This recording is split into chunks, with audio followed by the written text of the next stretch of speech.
क्या आपको पता है कि 10 में से 8 इंडियंस का सपना होता है कि वो बाहर अब्रॉड जाकर अपनी स्टडीज पूरी करें, पर इनमें से हर कोई बाहर नहीं जा पाता और कई लोग तो अपना सपना पूरा करने की कोशिश करने से पहले ही हार मान लेते हैं, एंड वो भी सिर्फ कुछ कॉमन मिथ्स की वजह से। ये मिथ्स वो गलत इन्फॉर्मेशन है जो आपके बच्चों के फॉरेन एजुकेशन ड्रीम्स को पूरा करने में रुकावट बन सकते हैं। इसलिए आपके और आपके बच्चों के इन सपनों को बचाने के लिए आज हम इन मिथ्स के बारे में डिस्कस करेंगे। तो चलिए शुरू करते हैं। Myth number 1, foreign education is unaffordable. Foreign education middle class Indian families के लिए अनअफोर्डेबल है। शायद आपको भी यही लगता होगा ना, पर ये सच नहीं, एक मिथ है।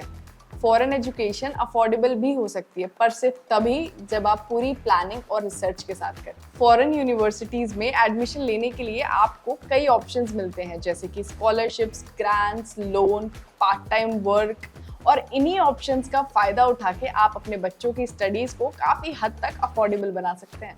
स्कॉलरशिप्स आपको academic merit, sports, arts, community service और इवन आपको कंट्री बेसिस पे भी मिल सकती है। For example, Fulbright Nehru masters fellowship उन इंडियंस को फंडिंग देती है जिन्हें यूएस से मास्टर्स परस्यू करनी है। ग्रांट्स आपको financial needs, minority status and कुछ स्पेशल इंटरेस्ट के बेसिस पे भी मिल सकते हैं। और लोन तो आप किसी भी बैंक या फिर प्राइवेट लेंडर से भी ले सकते हैं। और पार्ट टाइम वर्क आपके बच्चों को फॉरेन में रहने और खर्चे निकालने में मदद करेगा। ऑल्सो कुछ ऐसी कंट्रीज भी है जहाँ पर एजुकेशन यूएस, कनाडा जैसी कंट्रीज से ज्यादा अफोर्डेबल है। उनमें से कुछ कंट्रीज है Germany, France, Ireland, Norway, Sweden, Finland, Switzerland, Belgium and Italy.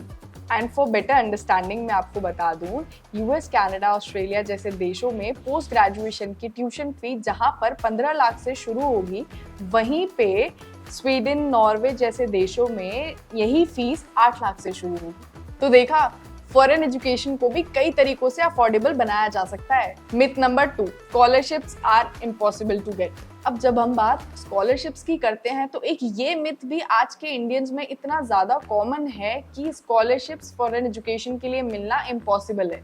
लोगों को लगता है कि सिर्फ एक्स्ट्रा ऑर्डिनरी स्टूडेंट्स या फिर जीनियस स्टूडेंट्स को ही स्कॉलरशिप मिलती है, पर ये बहुत बड़ा मिथ है। स्कॉलरशिप्स मिलना इतना मुश्किल नहीं है अगर आप सही जगह पर ढूंढे और सही तरीके से अप्लाई करें। ऑल्सो आपको पता है कि कितने टाइप की स्कॉलरशिप्स होती हैं? Full scholarships, partial scholarships, merit based scholarships and subject specific scholarships, और भी बहुत है।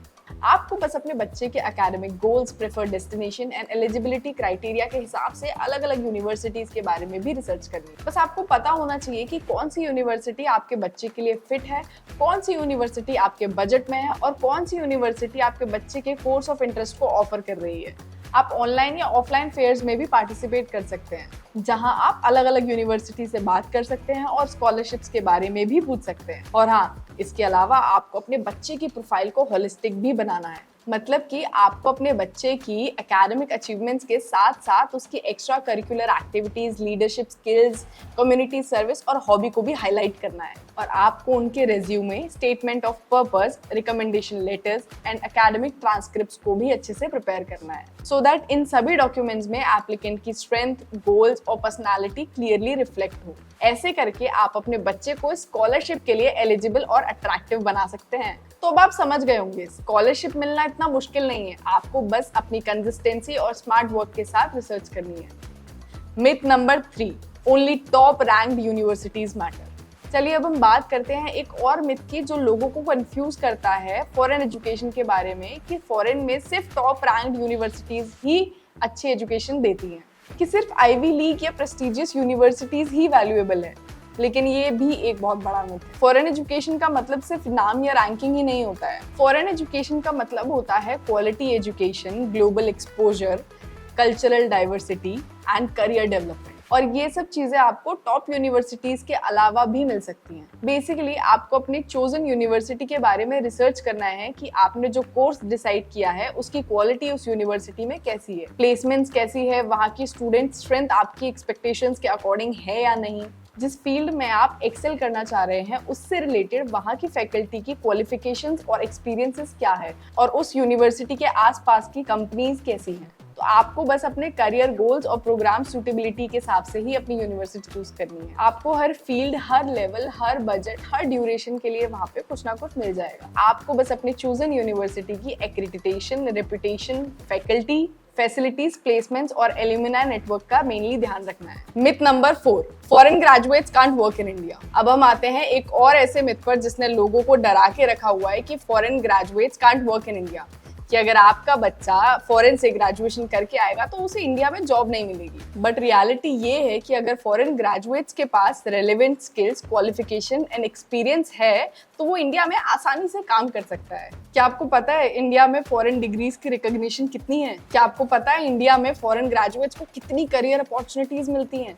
बल्कि इंडिया में हर जगह पर फॉरेन ग्रेजुएट्स को प्रेफरेंस दी जाती है क्योंकि उनके पास ग्लोबल एक्सपोजर, एक्सपीरियंस है और क्रॉस कल्चर स्किल्स हैं। लेकिन इट इज़ ऑल्सो ट्रू कि कुछ फील्ड्स में इंडिया में फॉरेन ग्रेजुएट्स को काम करने के लिए एग्जाम्स देने पड़ते हैं। जैसे फॉरेन एमबीबीएस ग्रेजुएट्स को इंडिया में प्रैक्टिस करने के लिए फॉरेन मेडिकल ग्रेजुएशन एग्जाम को क्लियर करना पड़ता है। बेसिकली ये एग्जाम उनकी एलिजिबिलिटी और नॉलेज को टेस्ट करते हैं और उन्हें इंडियन स्टैंडर्ड्स के अकॉर्डिंग लाइसेंस देते हैं। बट दिस डजंट मीन कि इंडिया में फॉरेन ग्रेजुएट्स के लिए काम करना डिफिकल्ट है। बस कुछ स्पेसिफिक डिग्री ग्रेजुएट्स को ही एग्जाम्स देने होते हैं और अगर उनके पास अच्छी नॉलेज है तो वो ये एग्जाम भी इजीली पास कर सकते हैं और इंडिया में अपना करियर बना सकते हैं। ऑल्सो आपको ये भी पता होना चाहिए कि इंडिया दुनिया की फास्टेस्ट ग्रोइंग इकोनॉमीज में से भी एक है एंड इंडिया अपनी इकोनॉमी को और भी वाइब्रेंट और मजबूत बनाना चाहता है। इसलिए इंडिया हर देश से टैलेंटेड और स्किल्ड लोगों को वेलकम करता है और उन्हें काम करने और ग्रो करने का मौका देता है। Myth number 5, it's too late to study in abroad.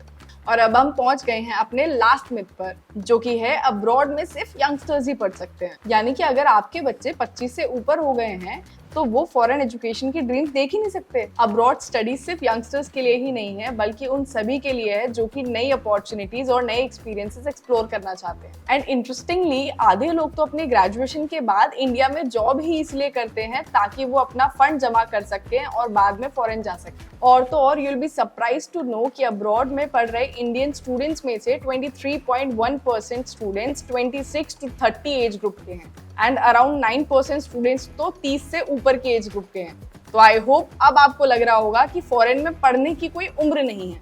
Conclusion, तो दोस्तों ये थे वो 5 मिथ जो कि आज भी लोगों को फॉरेन एजुकेशन से दूर रखते हैं। लेकिन अब आप इन मिथ्स को चैलेंज करें और फॉरेन एजुकेशन को कंसीडर करें। और अगर आपको इनमें से कोई भी मदद चाहिए तो यानी हम एड्यू फंड आपकी हमेशा मदद करेंगे। हम आपको हर तरीके की असिस्टेंस प्रोवाइड करेंगे और अगर आपको अभी कोई असिस्टेंस चाहिए तो अभी आप एड्यू फंड की वेबसाइट को विजिट करें और हमें कनेक्ट करें। For more such videos subscribe to edu fund.